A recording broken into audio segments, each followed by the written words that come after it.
So the question today is, should I have a picture on my resume or my CV?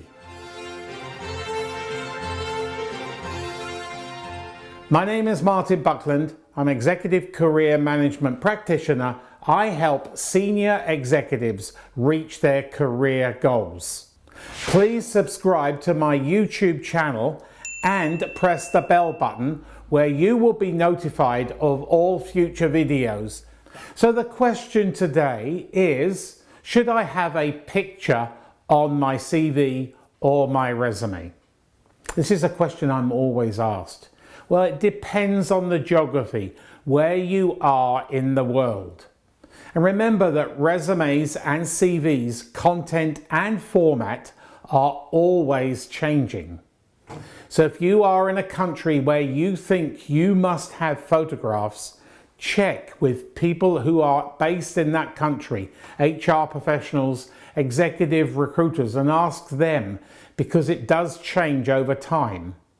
However, I've been in business 26 years, and when I first started writing resumes across the world, pictures were far more prevalent. Today, it's narrowed down to certain geographies, certain countries in Europe. So the Benelux region, so France and maybe Switzerland.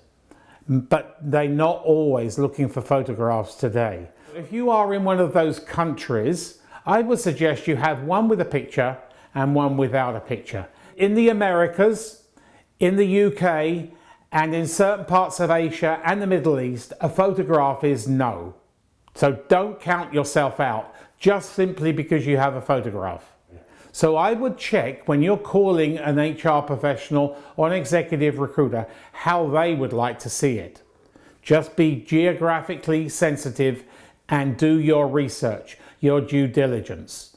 So hopefully you've got all the information I've shared with you now on whether you should or shouldn't have a photograph in your CV or your video. Please visit me on LinkedIn or go to my website www.aneliteresume.com.